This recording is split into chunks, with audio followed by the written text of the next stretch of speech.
So we have the pleasure of welcoming Tyler Wood to our interview series. I am Drishti Shah from the Engati team, and let's begin with just a quick intro of Engati.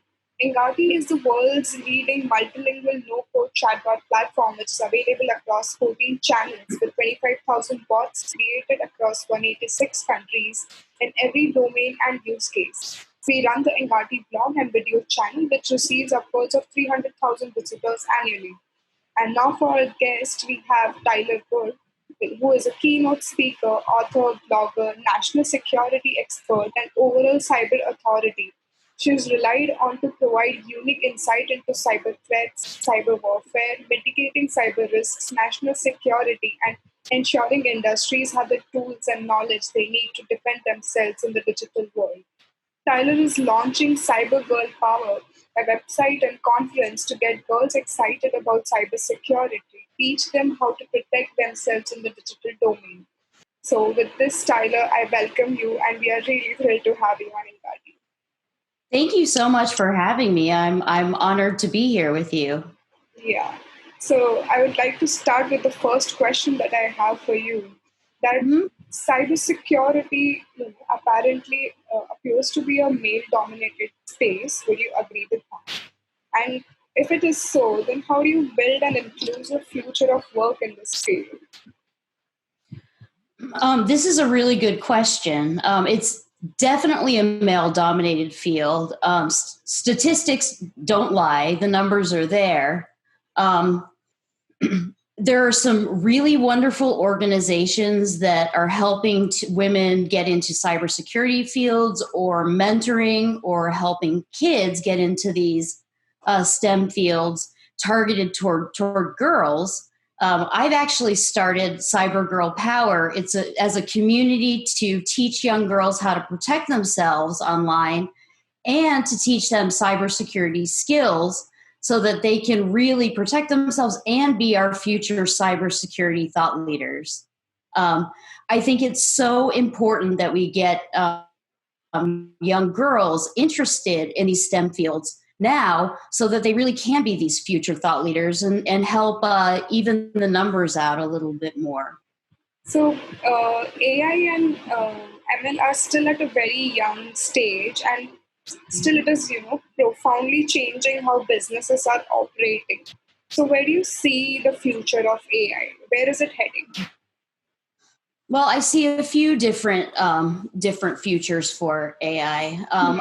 Obviously, AI is going to take over highly complex tasks that involve a lot of processing of a lot of data for analysis.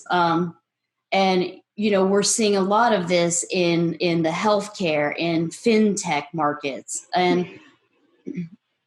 I think that the future of AI is going to be really taking over a lot of those tasks that are very difficult for us to do as humans and process. And I see a great future with it.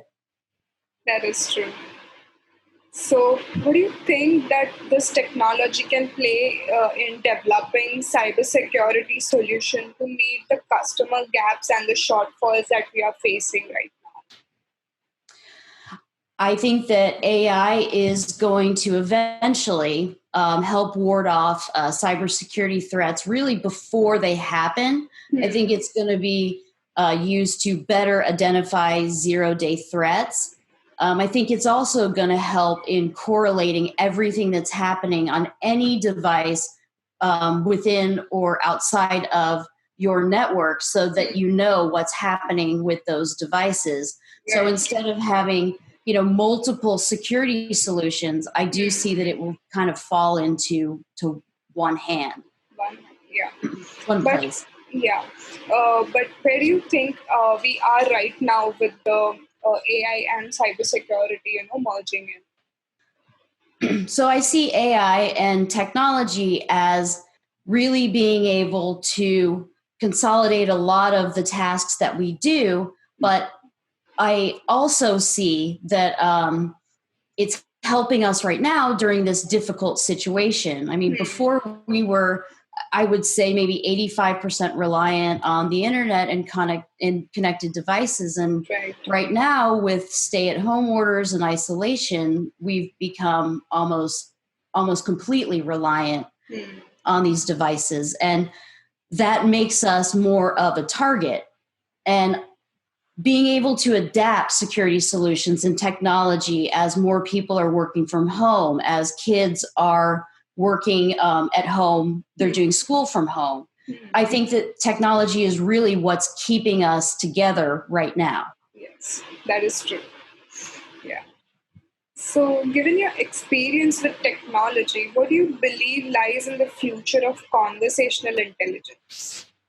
And how is it going to change customer service? It's funny because 3 months ago, I would have probably answered this question differently. I would have said that technology is great, but it has an isolating component of it. And you see this, in everyday life where, you see kids on their smartphones texting each other.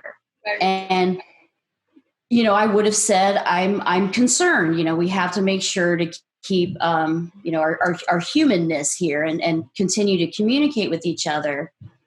But all of that changed with COVID-19 because I have seen technology and bringing people together and making them much more of a community. And I've seen so much more compassion while using this technology than I've seen in a very, very long time. So I think that technology is going to help bridge those gaps that we face, global location, any of these gaps that we face or any problems that we have in the future. Technology is going to be used to help bring people together, which I think is really exciting. Yeah.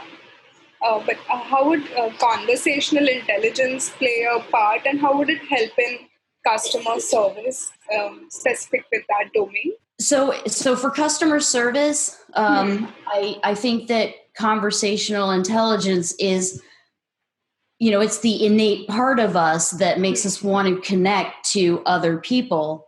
And I do think this is helping with customer service because now you can get to somebody if you need someone right away online. We have telehealth. We have all kinds of different things that are meeting customer needs, and it's really through technology, but still maintaining that need for conversational intelligence. Right, that is true. So, being a thought leader in cybersecurity, what measures do you think organizations and individuals should be taking to protect themselves from these cyber incidents? How much time do we have? No, just kidding. I would say right now we are at greater risk from hackers and online predators than ever before, just because we're now working from home and we've had to do a very quick transition to working from home. And I people are scared. People see the future's uncertain. Maybe people are getting frustrated, and people are afraid. And unfortunately, hackers and predators know this, and that's when they're more likely to attack.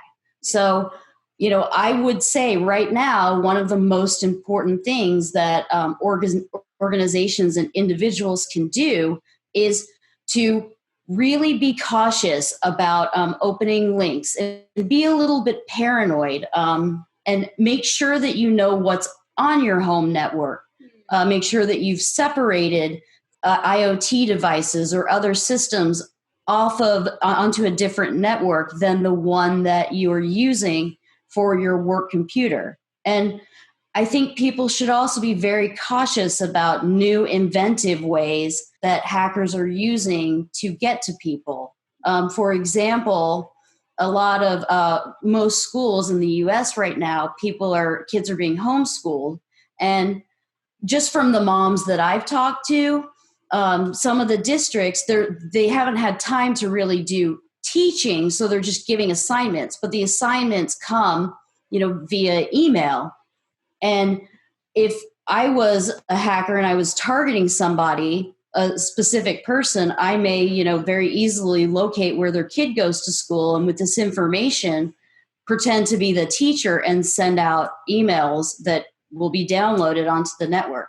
Right, that is true. It's these kinds of things we just have to be really cautious about right now. Yes. But how do the common masses, can take some small measures and be careful about, uh, such threats? One of the things that I recommend that people always do is know exactly what is on your device, especially your smartphone. Go through your smartphone and look at the various settings that you have. Look and see what applications have access to other areas of your phone, such as your microphone, your video, and just turn off unnecessary services if you don't need them. That's one thing that people can just take a couple hours to do, is just get to know what's on your phone. Make sure that you have your Wi-Fi setting not set to auto join just any network. And I would say, just make sure that to put the security awareness training that you've had in practice and look at links before you click on them, and just really be extra cautious right now. And if you're in doubt, just call the person and say, did you send this? Because we know people who send us emails, and we know the terminology that they use. We know the syntax, the way that they'll type something. And if it looks weird or different or out of character, I would say just pick up the phone and call the person and ask, did you send this? Yeah. That's some really small measures we can do, and it could be of great help. That is true. Yeah. Well, any layer that you add to security, if you just keep applying these different layers of security, you make yourself a less inviting target. Yes, that's right. So, any other concluding thoughts that you would like to leave our viewers and listeners with? So yes, I would like to leave viewers really thinking about the situation, thinking about their cybersecurity, but also taking care of themselves during this time and their families, and really, use the technology that's available to help get through these difficult times. Yes, that is right. Thank you so much, Tyler, for your time. It was really nice talking to you, and I hope our viewers will be learning really good cybersecurity tips that you have given, and they will most probably follow them. Thank you so much, Tyler. Thank you. I really appreciate it. Thank you. And if you have any other questions, just please feel free to email me or anything. Yeah, definitely.